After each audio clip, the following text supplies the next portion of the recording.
Welcome back. We've learned a lot about wireframing and why paper wireframes are a great starting point for your actual UX designs. By now, you should have created a pretty solid paper wireframe yourself. You should hang on to your paper wireframes for your portfolio so you can showcase your full design process. In this video, you'll learn how to know if you're ready to convert your paper wireframes to a digital version and the most important elements to focus on as you get started. Let's do it.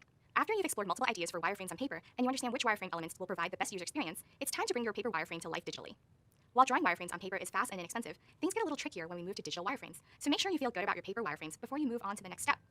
There are a few questions you can ask yourself to decide if you're ready to move on to a digital wireframe. 1. Is my paper wireframe complete? As we know, a wireframe isn't anywhere close to a finished product, so complete means you have an idea of the structure that you want to use in your wireframe. 2. Have I received feedback on my paper wireframe? Hopefully by this point you've received feedback from peers or your manager on your wireframes.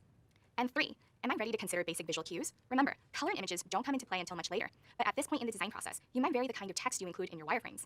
We'll discuss this more soon. If you can answer yes to these 3 questions, you're probably ready to transition from a paper wireframe to a digital wireframe. If not, that's okay. Keep working on your paper wireframes until they meet this criteria. As you move forward with your wireframes and make the transition from paper to digital, there are a few things you should keep in mind. First, use actual content for important pieces of text instead of all placeholder text. For example, for different sections of the screen, I might want to call out what that section is called. In the dog walking app, right above the list of dog walkers, I'll write out available dog walkers near you to make that clear. Another example is, in a bottom bar, you might list the actual text label below the icons to make it clear what each icon will do.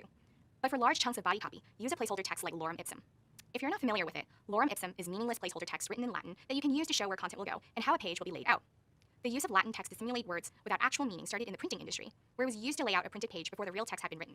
The 69-word lorem ipsum text block originally appeared in an ethics book written in 45 BC by the Roman scholar Cicero, and it was first used for fake text in the 1960s.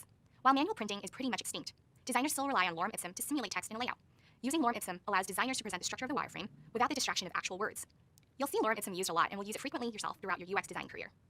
The second thing to keep in mind when transitioning from paper to digital wireframes is that you should hold back on adding expressive content like color or images into your wireframe for now. Your wireframe should still focus on functionality.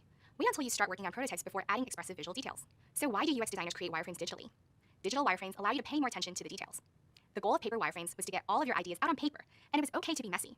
But now with digital wireframes, it's important to get the structure right, and that means making your design cleaner. Digital wireframes are also easier to share than paper wireframes because many digital tools, like the ones we'll use, allow you to collaborate. Sharing a link to your digital design is a lot easier than making photocopies and mailing them to each of your stakeholders. All right, using what you just learned, you should be able to get your paper wireframes in a good enough state that you're ready to start translating them into a digital format. And coming up, we'll do that as we transition from a paper wireframe to a digital wireframe in Figma. Keep up the great work. Welcome back. We learned a